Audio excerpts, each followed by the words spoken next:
Dissolve the apartheid So what would you like to Allow see happen, Palestinians- Hassan? Do you not understand the English language? What's going on, everybody? I hope everyone's having a fantastic evening, afternoon, pre-noon, no matter where you are in the world. I'm Hassan Piker, and this is the HasanDaily broadcast coming to you live from sunny California, Los Angeles. Folks, we're live and alive, and I hope all the boys, girls, and MBs are having a fantastic one because today's a beautiful day. Today's a wonderful day. Today is a 76-degree and sunny day here in Los Angeles, California, folks. I'm feeling pretty good. This is my third day on more than 8 hours of sleep. Yeah, I saw this one's going viral, and the comments are cooking, it seems. Since this whole Joey / the anime discourse is happening, I'd like to bring back this Trash Taste episode they had with Hasan. And I have no idea what the Joey anime man discourse is at all. And I don't even care to know what it is at all. But apparently it's something. It seems like they found one of my OG, the first Trash Taste episode that I did that actually got a lot of play at the time. It's so funny because this is like a couple years ago. And while a lot of people will now say, no, duh, I do think that at the time when I was talking about like the deeply embedded political themes within One Piece, like at the time when I was first like bringing it up, there was definitely a lot of people who were disagreeing with me. Those people have quieted down. Obviously, Luffy has become like this the Straw Hats the Straw Hats pirates, and their banner has become like a rallying cry universally against imperialism and oppression. So it's a funny time to just like relitigate this, but I do think that it's one of my takes that just aged so perfectly. I mean, this is one of my perhaps best aged takes of all time, and the halls of greats. A very political anime, Connor. That's okay. Well, It is a very political what? anime. You told me One Piece is very political. Yes. What aspect? Oh my God, yes, I love this. Okay. This is going to piss off everybody, but I'm so right about this, even though, like, okay, first of all, again, maybe a little bit too long as an arc. He's quite literally about, like, indigenous populations being removed from their land and, like, violently trying to find autonomy and emancipation through violent means directly against, like, an enemy that is much more powerful than them. Right. That is, like, that's like a land back movement, which is inherently very political, very leftist. Literally Israel. The arc that I'm talking about is the... Which one was it? The one in the Skypiea. Skypiea was about like the violence that resistance movements engage in when they're on a just cause, on a journey to self-determination. Then there's obviously the healthcare arc. I mean, Oda cooks pretty hard. I feel like I watched a different. I read a different. Yeah, I know. I was trying to describe this to him. He's like, "What are you talking about?" It's about like, man, I saw funny gum man. Yeah. To be fair, like Connor is memeing. Like he's leaning into it. He's not like oblivious. He's just doing that to make the conversation be more exciting because you need to have friction. And I think a lot of people don't understand that, where they think like, oh no, he's just dumb, he's stupid, he doesn't think it's like political at all. I think these guys are aware that One Piece is political, okay? Or at least they're certainly aware now. So proud we bullied you into watching it. It's about having fun with your friends and being free. Yeah, What? exactly. I mean, first of all, Luffy is a terrorist. He is. I mean, he literally is.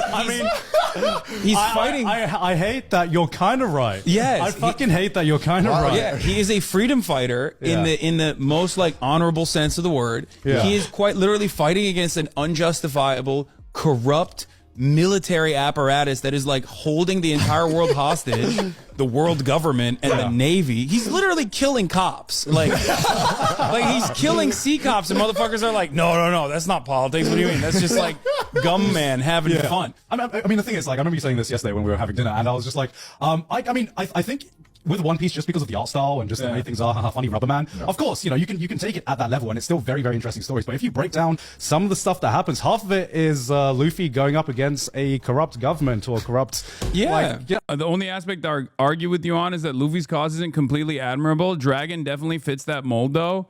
No, the point for Luffy is that he is supposed to be gum-like in every way, shape, or form. Okay, where he's just a normie dude who wants to fucking eat food and be nice to people that are harmed.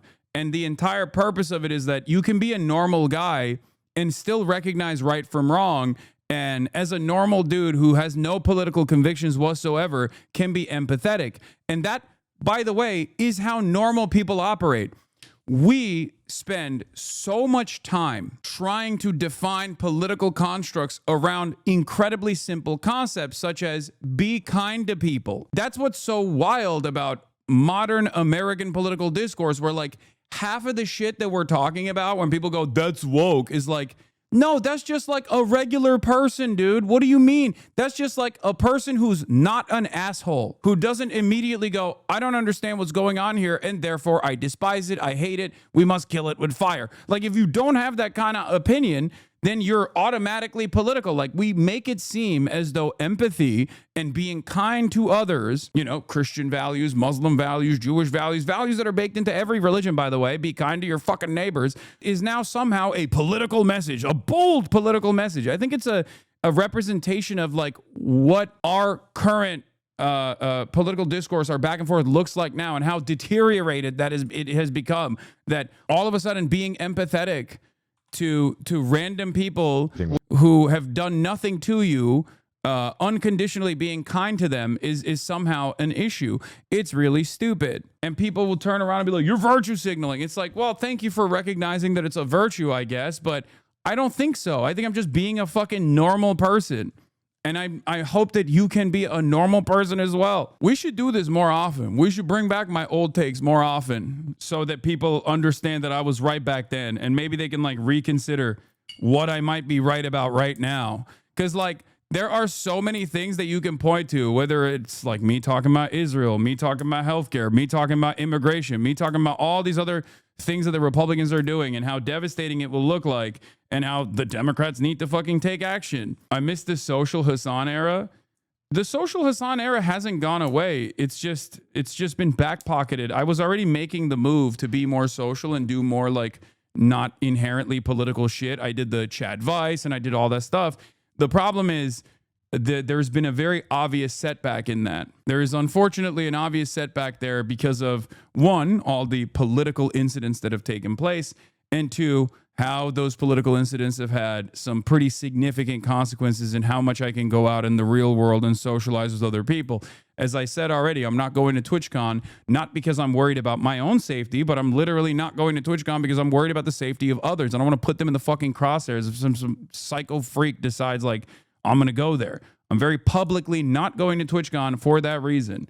So make with that information, do with that information what you will, right? But yeah, glad to see the OG One Piece's political take going viral again. Maybe this will open up some people's perspective a little bit on being more open-minded to where I'm coming from. Anyway, this was a cool video that I saw. The right has really made me fall in love with Hasan Piker. And not in that, oh, he's our liberal Jesus type of way. But after hearing some criticism about him and actually sitting down on a couple of live streams and watching some of his videos, it reassured me one thing about the left. And if you hear this come out my mouth and you really want to challenge me on this, you really think this is something wild, I dare you to go listen to a couple of live streams this week when you have a chance. Listen to a couple podcasts from both the left and the right this week and compare notes. Because dick riding is cringe. I mean, this is proof in the pudding, man. I always tell you, like, if you have people in your life that have this like ridiculous opinion over me, and they're like kind of like-minded individuals, they're like liberals or whatever, just literally ask them to watch one stream. Because if you do, you're gonna very quickly realize that all of the shit that people have designed in their minds about this like evil being that I am is just negative framing. You don't have to watch for 8 hours. Watch for fucking 10 minutes and you will very quickly arrive at your own conclusion. This is something that you can easily do. And if streams are inaccessible, make them watch a YouTube video or something on an issue that they care about, that you know that I align with them on, right? You don't stream for 8 hours? Okay, man. The couple of days where I don't stream for 8 hours, all of a sudden I'm not an 8-hour Andy. How is this? How is this possible? How is this possible? Notice the right is very big about saying like Hasan Piker is anti-American. The left is very violent. When you sit down and you actually listen to this guy, you actually listen to these people, you realize these are some dorks. And I mean that in the most affectionate way. On a silly note, Hasan Piker is a really dorky dude. He has a very fun energy to him. But even now, as I'm watching Chill. him break down the Charlie Kirk shooter information, there's been a couple of days, new information has been coming out. We're breaking it down. I've noticed something that I'm not seeing a lot of right-wing commentators do. Hasan Piker is sitting here and he's watching a lot of people's different reactions. He's looking at people on both the left and the right. People who claim to be independent thinkers. People who claim to be, a little more leftist. People who seem to be hard right or classic conservative. He's viewing all these people's opinions about this shooter and also looking at the shooter's information himself. And he's kind of telling us, like, I want you guys to compare. He's not telling us what to think. He's telling us to look at the information and come to our own conclusions. And that's very different than what the right's conversation about this has been. Let's use this Kirk shooter example. You hear a lot of right-wing conservatives straight blaming, straight Democrats, the left. And then you see that being pushed in their audience. But to be honest with you, everybody on the left has been breaking down this shooter's motives, has been trying to get to the bottom of what type of rhetoric has been, given to this kid to make him do what he does. Yeah, he's saying you're like Philly D. No, I have a position, but this is something that I do care about, which is I want to show you the exact journey that I go through in making up my mind about anything that's happening in the news. That doesn't mean I'm going to get it right every single time, but my goal isn't just to present to you like omissions and slam like a one-sided narrative. I will always, even if it's a thing that makes my side look unfavorable, I will always try to arrive at a truthful conclusion. He didn't say I'm apolitical in that situation, and I certainly am not. I'm not a fucking fence sitter or anything. I have a very clear opinion, but I will always present every side's narrative and try to arrive at the truth by looking at and analyzing, critically examining the available information. You don't want to just give us a fish. You want to teach us how we can fish on our own. Exactly. Someone says, love that more people are coming out in support of him. It's very easy to support Hasan when you actually understand his message. Even understanding the controversial points that people try to bring up just brings it deeper understanding how he tackles topics beyond the crash out law. And then you hypnotize us with trigger words. What do I always say? And we drop back into the trance. Exactly. Italy sends warship to defend flotilla after Israel strikes humanitarian aid. Yeah, big W to the neo-fascist administration of Italy. You got like a straightforward right-wing fascist Giorgia Meloni and her admin literally taking these kinds of initiatives. It blows my mind. They won't even do state recognition, but they're doing this. And I think part of that is because of the anger, because of the general strike that took place. These guys are not fucking around. Italy doing national syndicalism for real? I don't think it's like that. I think that the unions are objectively against what Israel is doing for a good reason. Hasan, it's not happening. Meloni said no. How? They said they were going to do it. All of a sudden, Meloni said no. All right, well, we'll see. We'll cover it. Yeah, I did see the Germany polls, which I thought were really funny. Majority of supporters of every German party believe Israel is committing a genocide. See the truth. That Israel is committing a genocide. Even the fucking AfD. Germany's a solid authority when it comes to genocide. Brother, Germany is a consistent defender of fascism. Okay? So the German government has been unimaginably pro-Israel. Being pro-Israel is in the German constitution. Germany is the last line of defense in Europe for Israel. I've always said it's America and Germany. If Germany falls, Europe falls. There is no more support for Israel in Europe, in the European continent at all, if Germany gives up on it or leans into the democratic wishes of their voter base. And then the last remaining country will be the United States of America. It will be Israel and America alone. What's striking here is the divide between the public and elite opinion. The reality of the majority of the country recognizes is denied by the media, academic, and political elite. What about Japan? Japan doesn't matter. I'm sorry. No disrespect to the anime enjoyers, but Japan is probably one of the most inconsequential nations on anything, on any international issue. It's just true. It's a vassal state. It's a vassal state with 50,000 almost troops. It's a completely captured vassal state that America wrote the Constitution of, okay? A lot of people, I think, overextend the significance of Japan because they love anime or some shit, and they just think that it's like, you know, this is the reason why Japan is very important. Japan is at the table. It's like, nope, it's not. And also, predictably, Japan did not do state recognition.